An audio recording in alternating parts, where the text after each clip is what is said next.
Hello, Assalamualaikum. We are from Group 3. We are here to present you our presentation article entitled Interlanguage and Morpheme.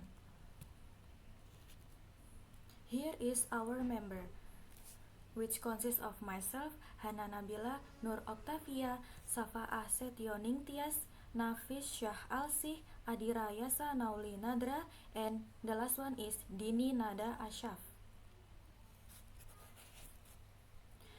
The first one is interlanguage. Interlanguage is a theory by Larry Slinker in his 1972. The term interlanguage refers to the intermediate state of a learner's language as it moves toward the target L2. Interlanguage is the process in which the learner mixes the element of L1 and L2. Students have their native language, which is called an L1. When they are learning second language, it is called an L2. Interlanguage says when students are learning language, they are in the state of limbo. Their language is not like the L1, nor does it mirror the L2. So interlanguage is like a bridge between an L1 and L2. The student language is unique and considered in L3.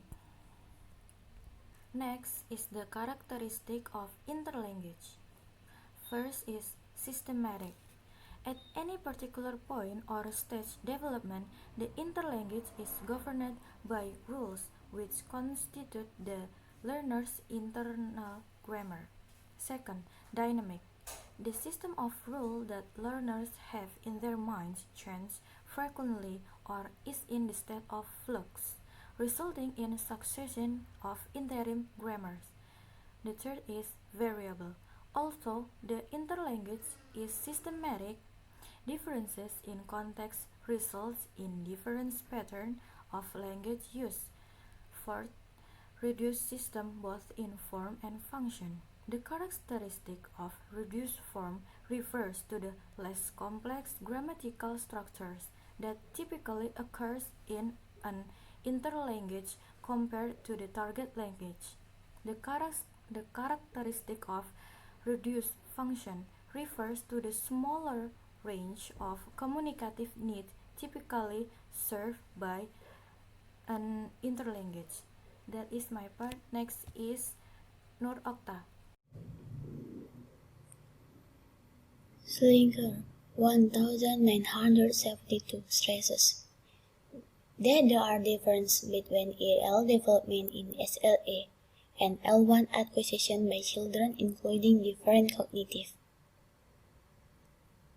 process involved from Nicolai 1987 and 61. There are language transfer from L1 to L2, transfer for training, strategies of second language learning, or how the L2 is taught, and strategies of second language learning, or how learners approach the L2 materials and the text of L2 learning.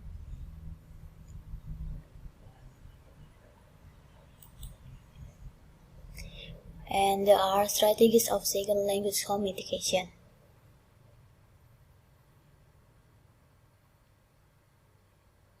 Or why did learners try to communicate with others in the L2? Over generalization of the target language linguistic material in which L2 rules that are learned are applied too broadly. Overgeneralization includes some of the intralingual or developmental errors which were illustrated in the previous section. Also, unlike L1 acquisition is the strong likelihood of fossilization for L2 learners.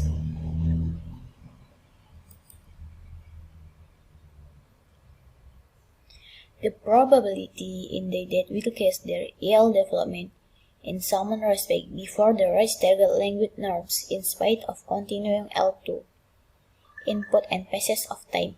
This phenomenon relates to act of learning, with older L2 learners more likely to fossilize than younger ones, but also to factor of social identity and communicative need, e.g. Silent Curve, 1992. Such factors are at the core of discussion concerning the basic question of why some learners are more successful than others. Relative success and can be defined in this approach as the level of EL development reached before learning stops.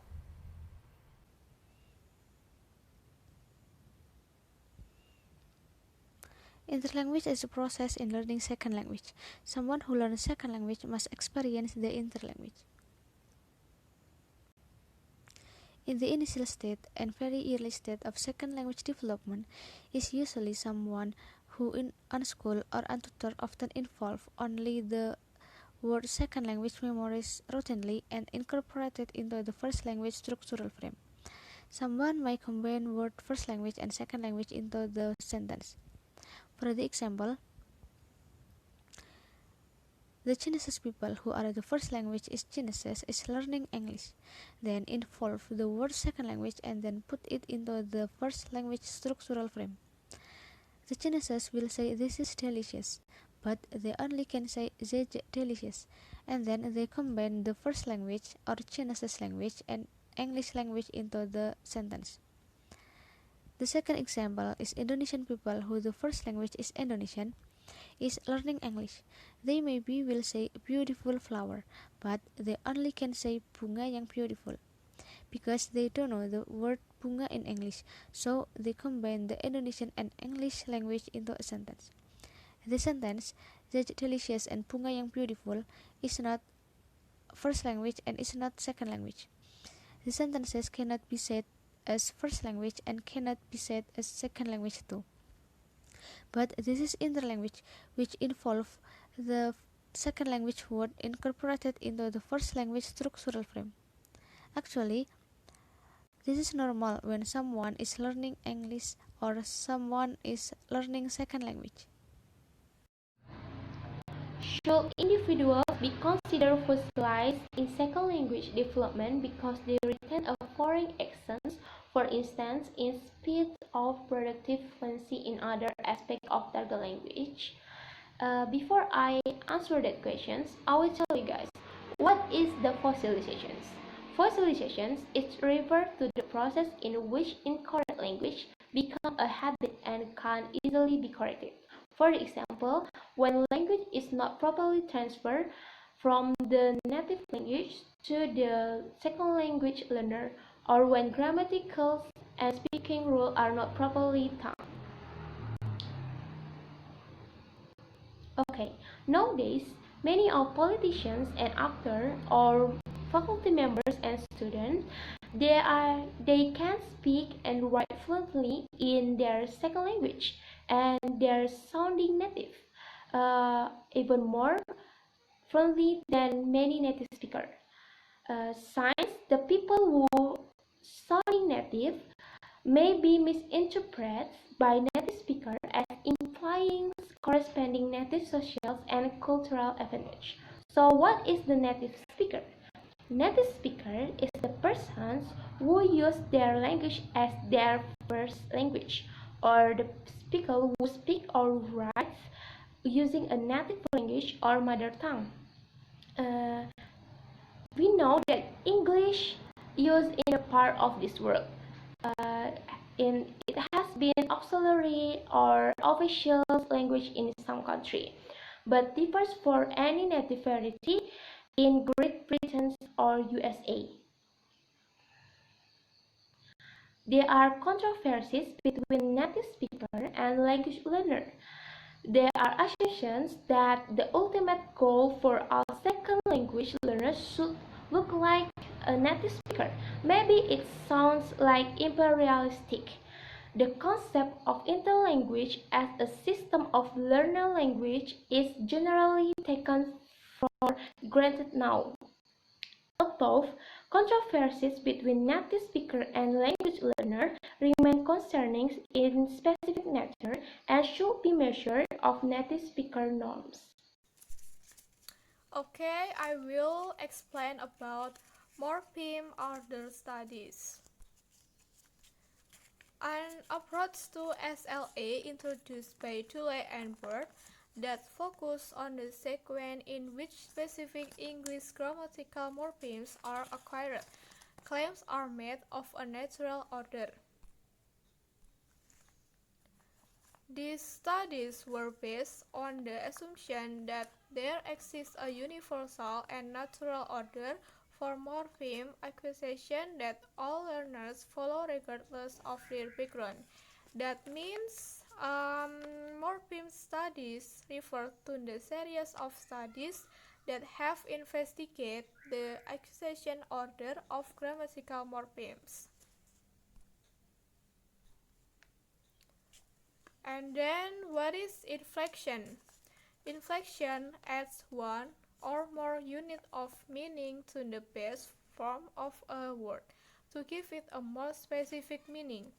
This is how we code for plural nouns, past tense, and progressive aspect in English. For the example, you can read in the table. With basic form, unit of meaning, function of the unit of meaning, and the example. Okay, next.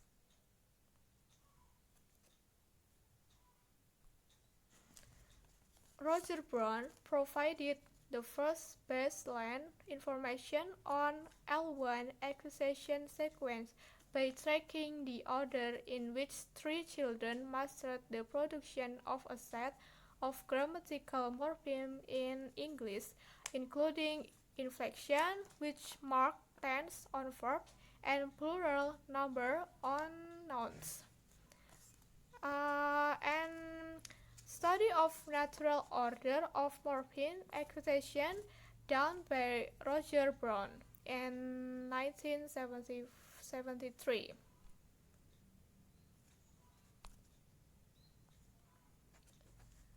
This is a list of morphemes that were included in the Brown and Dhiny and Bird. You can find it in the table 3.2. You can read it by yourself. Okay, the explanation from this table will be presented by the next speaker. Thank you. These results indicate, for example, that the progressive suffix ing and plural s are the first of this set of morphemes to be mastered by both L1 and L2 learners of English. The irregular past tense form of verbs and possessive s are acquired next in sequence for L1, but relatively later for learners of L2, after form of B and A or D. Also, note identical, the order of morpheme acquisition reported was similar in L1 and L2. The order was virtually the same in English L2 whether children were L1 speaker of Spanish or Chinese. The existence of such a natural order strengthens claim for eternally driven acquisition process, which Dhiny and Bird labeled creative construction. They conclude that L2 learners were not simply imitating what they heard or had to transfer the structure of the law L1 code, but created a mental grammar that allowed them to interpret and produce speech they had not heard before. The strong form of this hypothesis is rejected mainly because the basic question of what is obtained in SLA is limited here to a list of isolated English morphemes, with no principal relationship with other aspects of English or to other language, and also because of weakness in the research methodology. The concept of natural order remains very important for understanding SLA, however, both from linguistic and from cognitive approaches. These findings form part of the basis for continuing speculation that innate mechanisms for language acquisition may not be limited to early childhood. Okay, that's all for our presentation. You can ask via the comments column. Thank you for all. Wassalamualaikum warahmatullahi wabarakatuh.